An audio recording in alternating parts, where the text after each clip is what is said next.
Assalamu alaikum wa rahmatullahi wa barakatuh, and welcome to another episode of Finding Me on the ITV networks. When you do things from your soul, you feel a river flowing inside of you or moving in you. You feel a sense of joy. And this sense of joy and this feeling usually comes when you sit in a discussion with a very special guest that I have with me today. And although the focus of this show has been to give women a platform to discuss some of their experiences and identities as Western Muslims, today it is necessary to acknowledge the others who play a significant role in educating women on their true Islamic identity. My special guest today is Professor Tariq Ramadan, who needs actually very little introduction. Tariq Ramadan is in South Africa as a special guest lecturer of the University of Pretoria. Assalamu alaikum wa rahmatullahi wa barakatuh, Professor, and welcome. Wa rahmatullah. Professor, we have a lot of questions, so I would like to get right into it. And the first one that I would like to address to you is that the message that often stems from many of your books and your talks, in it is evident that you feel that Muslims actually have, Western Muslims have an identity problem. Can you elaborate on this? Bismillah ar-Rahman ar-Rahim. Yes, I think that having studied the situation of Muslims in the West over the last 30 years, what is clear is that there is an identity crisis starting with the relationship between the Islamic principles and the cultures of origin, and the cultures that are coming from Africa, North African countries, patriarchal cultures. And they have this problem, which is what relates to the principles of Islam, what is really Islamic, and what is cultural. And this is the first problem. The second one has to do with the way they are perceived as alien to the Western culture, alien to the European culture. So they tend to have a defensive attitude, and this is a symptom of a crisis where you are on the defensive. When you define yourself against, but not define yourself from within, in the intrinsic dimension of your identity. So these are two phenomena that are explaining. There are deeper things, but it will take a long time to explain. I think then it relates to what you've mentioned before, where you speak of a self-alienation within the Muslims. Yes, but the starting point before being self-alienation is very much about the lack of knowledge. Very much about the lack of knowledge. If you come from families that experience academic exile because they were trying to survive coming to Europe and coming to the West, it's clear that the parents didn't have a strong Islamic background, and for them to be a good Muslim meant to be a Muslim as we were in the countries of origin. And for the young generations, yes, to question this. In fact, to be a good Muslim doesn't mean to be an Algerian Muslim in France, or a Pakistani Muslim in Britain, or a Turkish Muslim in Germany. It means to be a Muslim relying on principles and being able to be open to cultures. The universality of Islam is very much this, is the universal principles accepting and acknowledging a diversity of cultures. So there is a diversity of cultures that we have to take into account, and European cultures or South African cultures or African cultures are cultures that we can integrate as long as we are knowledgeable about our principles. And then comes the possible or potential alienation, is that when you define yourself through the eyes of the others. So this is where you become and you make yourself the object of the perception and not the subject of your definition. And that way it becomes complex for them as well, and they totally okay. So is it haram then to be a Muslim and have a South African or a Western identity? And are these two concepts irreconcilable, or can they work for you? I think that it's even a wrong question and a wrong way of dealing with it. You cannot be but a South African Muslim and a Western Muslim when you live in the West. Now, what is important is to know that when we speak about South African Islam or European Islam or Western Islam, we are not saying that there are many Islams. We are saying there is one Islam as to the principles dealing with a diversity of cultures. So South African Muslims are Muslims by principle and South African by culture, and there is nothing wrong. What is important is, in the light of the principles, to take what is good from the respective cultures. So what we are in every specific culture is the added ethical value dealing with the culture to reform the cultures for the better. So not everything in the South African culture is good, not everything in the Arab culture is good. We need to reform in the light of our principles. But to do this, you need to have knowledge and confidence. It's just to look and to say, you know, what is the hadith of the Prophet ﷺ says, which is so important, الحكمة ضالة المسلم فهو أولى بها أينما وجدها. So the last property of the Muslim is to look for. It's not only to accept the culture, it's to be curious. It's to have this sense of curiosity towards your own culture, and to say, I want to know what is it all about, and I will take from arts and imagination and sense of humor as well. And it's good that you're raising these issues, because at the same time it relates to a sense of understanding and education. And of course, very often I've heard you mention that you speak about emancipation of women, and you say it should be on two levels, one in terms of education and the second one in terms of equity or justice in the workplace.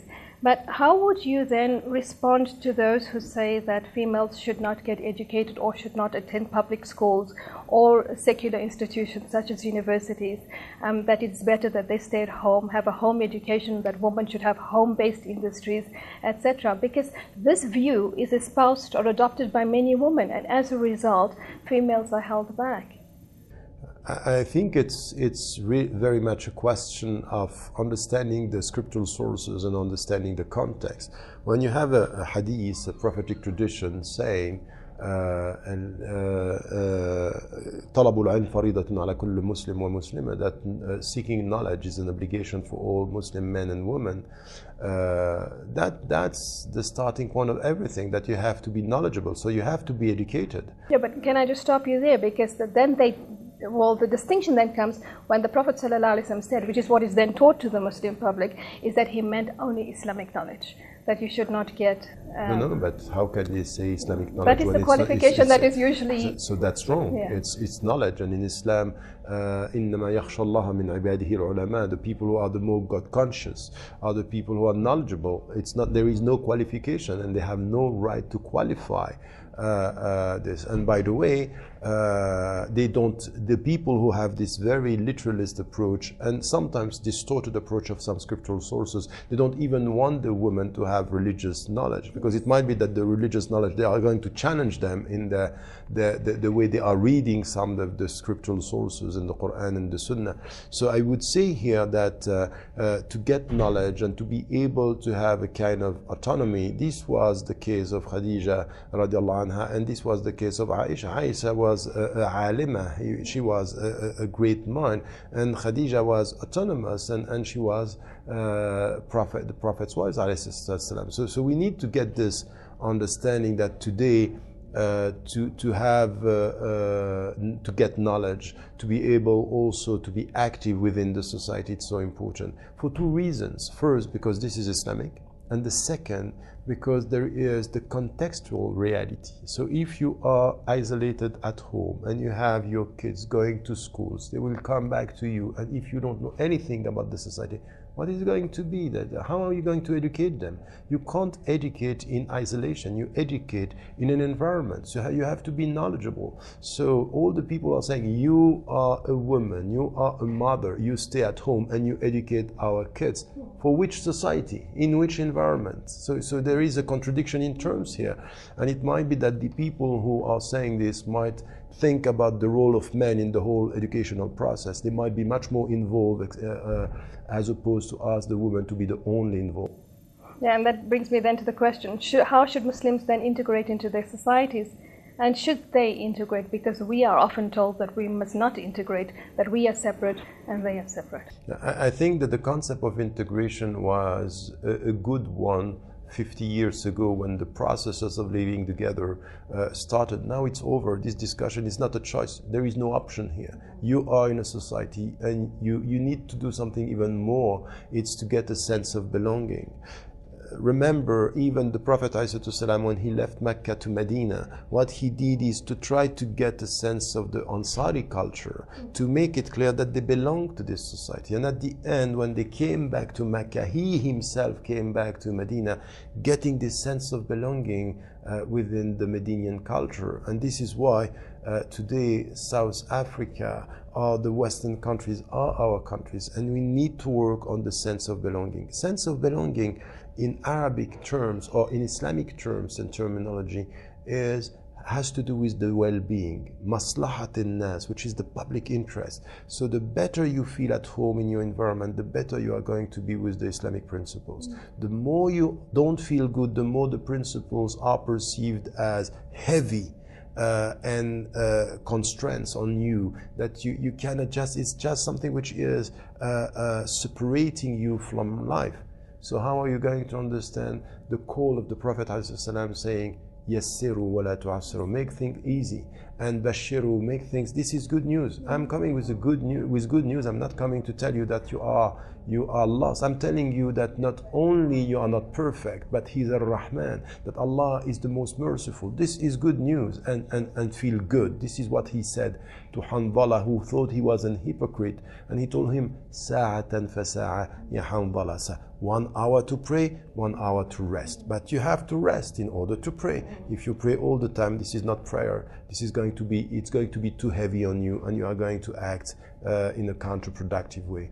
I think that we need to find this balance. We need to find, but integration, the word itself for me, it's problematic. I'm advocating now a post-integration process, which is not only you are at home in this society, but what you have to do is to come to the other verse of the Quran, which is لِتَكُونُوا شُهَدَاءَ عَلَى النَّاسِ. In order for we to bear witness to your message before people, you have to contribute. You should be an added value. It's not to integrate, it's to reform for the better. In ethical terms, it's not for the people to become Muslims. Your role is not to convert people. Your role is to be the good witness to your message. And of course, by default, you're the ambassador to Islam, because every time they look at you, they see a Muslim identity. And so they must say, what is it appealing about this person? Yes, you know the way I put exactly what you are saying now, I put it as, be for the people around you like a question. They look at you and say, what is making her or him act in such a way? And let them find the answer. So added to that, there's a current and predominant discourse, very prevalent in South Africa, that focuses on describing women as a fitna. In most discussions you will see it comes up over and over again. And this is a total opposite message as what was articulated and of course experienced and practiced by the Prophet Muhammad ﷺ when he moved away from the negative aspect of women to create a positive light of women as being honored, respected, educated, and of course he supported women in many of their endeavors. So how will you then perhaps understand this particular message that's coming from ulama, South African Muslim ulama, who are going back to this discourse of woman as a fitna as opposed to the understanding of woman as something very positive? First, there is nothing in the Islamic tradition that is allowing us to go as far as saying women are fitna or they are a problem within the community. We need to understand the reasons why we have this kind of discourse today. First is coming from patriarchal, traditional discourse, the way this was perceived in the countries of origin. It's all about women being responsible within the family, and if now it doesn't work, it means it's coming from women, the status of women as perceived as secondary class Muslims, and also something which is this kind of perception that they have a lower status, second class Muslims, and not the same status and not the same responsibility. We have to challenge this, but not only by coming back to the scriptural sources, because it's clear that the scriptural sources are giving us a completely different picture of what and how women should be respected within the community. We should try to tackle the problems. And I would say here that it's very important to ask women not to victimize themselves and to come with a deep knowledge of their religion, and now to show through their example that they can be at the same time very clear and very faithful as to the principles and active within the society. This is a challenge, but this is it. What we have now is sometimes women in the name of activism losing principles, and others in the name of principles forgetting about the society. I think the balance is not the easiest way, you know. The middle path, ummatan wasata, it's very nice as, you know, a perception, very difficult as implementation. And because isolating yourself, it's even easier. You don't put yourself in any risk or not face any risk. So I think that women should do this, and we also have to come and not to try to go to a struggle between men and women, and ask men now, let us be serious about the challenges and the contemporary challenges when it comes to family, when it comes to society. Who now, for example, is doing better when they get access to education? Women, are they doing better? What is happening within family? The absent father, he is only here to come with the authority saying no to things, but not to go along an educational process. What is missing in our families today is not mothers, it's fathers. So this is where we have to come to the problems. And sometimes some are coming back to the scriptural sources and forgetting to look at the problems within the society. And we end up having this superficial discussion about, oh, women are such and such and men are such. I think that it's a question of responsibility, responsibilization in the whole process, and to stop the victim mentality on both sides, so to speak, men and women again, all together.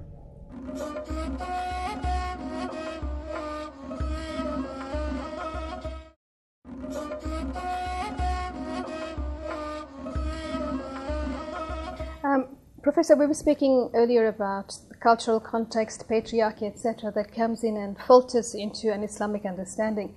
And very often many women are intentionally confused by certain ulama who give them perhaps just one opinion of a diverse structure or an issue. And as a result, they believe that only that opinion is correct and therefore everybody else is incorrect or wrong. So, for example, in the case of the right of women to attend the mosque for Salah or to go for Eid Salah, there is within the South African context a very strong suggestion that it is haram for women to attend the mosque, it is haram for them to go to the Eid Salah, and again based on that particular argument that women are a fitna or that they will distract men. So how do we then reconcile this, or perhaps make women aware that there are different opinions, or is it that once you're in a particular stream of thinking you will remain there and therefore they will always look at the other as the one who is doing something wrong? Look, the first thing to do is exactly what you are saying, is to be aware that there are many different opinions on many issues. You know, when I was studying in Egypt with the scholars to get the ijazat in 7 disciplines, I was one of the disciplines was to deal with the fiqh issues that were there is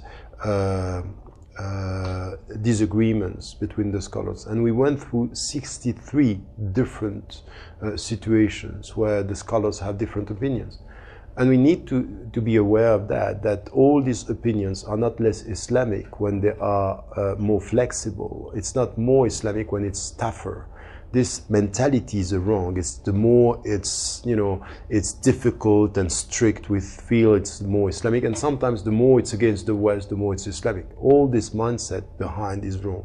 What we need to do with women and men is first to be aware there are different opinions. Now, within a specific madhab or school of law, what we have, for example, in South Africa is people who are very much within the Hanafi and with a very strict understanding, and they present an opinion of a scholar as being the only opinion, and sometimes not exactly in the right way, because there is no scholar saying it's haram to go to the mosque or it's haram to attend the Eid prayer. It could be mustahab for them, meaning it's preferable not to go, but to say it's haram is wrong. This is one. The second is that even we have this opinion with scholars, you have many others, and the majority of the scholars say it's good for the Muslim women to be and to attend prayers in the mosque.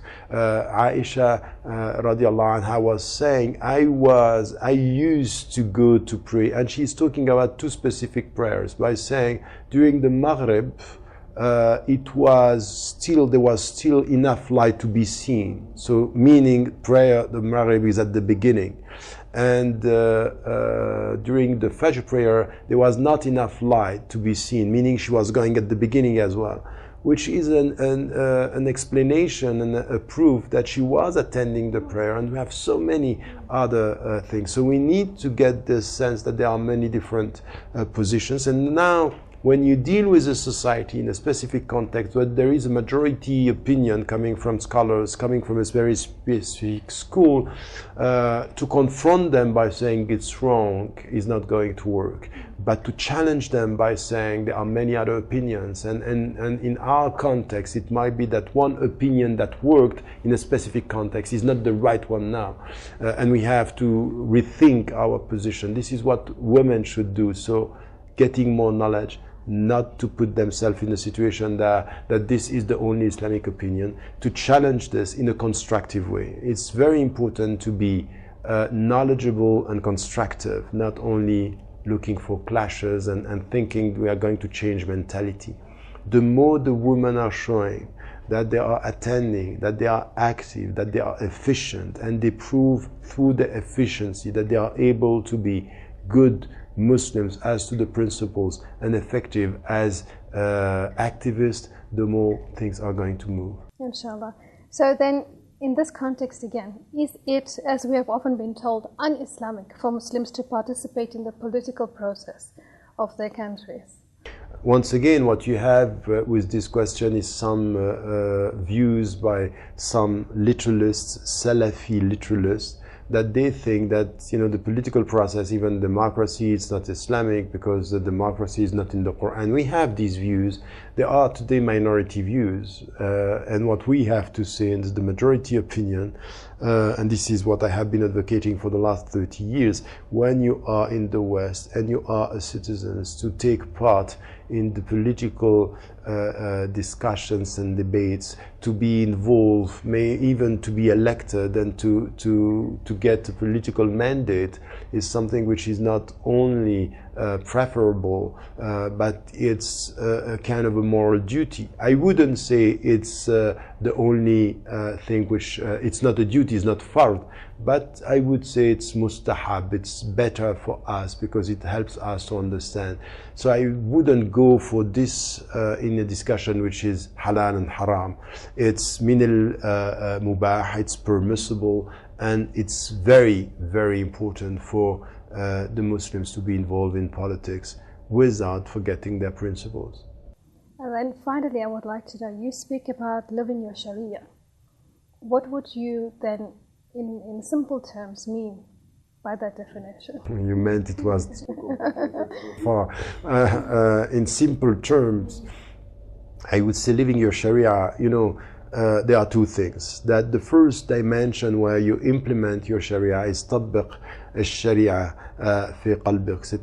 It means just to implement Sharia in your heart. And Sharia, the first, is liberating yourself from your ego, liberating yourself from everything which is not this kind of purity of the oneness of God, the Tawheed, and trying to do all these things to please Him and to love Him and hoping that you are going to be loved by Him.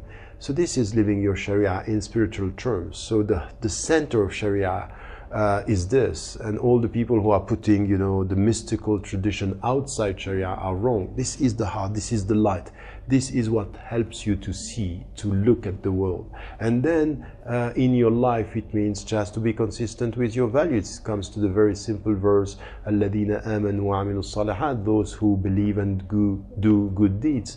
And it's just to stick by the ethical principles that you have, to try to be consistent, to be self-critical, to respect human beings, to respect animals, to respect nature, and to be a positive presence wherever you are. This is Sharia is a positive message, and it welcomes everything which is good in humanity. And yet this explanation is the total contradictory of what is usually understood by Sharia, because when it is mentioned in a Western term, or even by Muslims themselves, the first thing they think about is cutting the hand of the person who steals, or pelting the adulteress, or things like that, because they have that baseline understanding of Sharia. But the problem is exactly this one. When you start talking about your spirituality and your religion by the punishment, you have a very deep problem with the essence of light.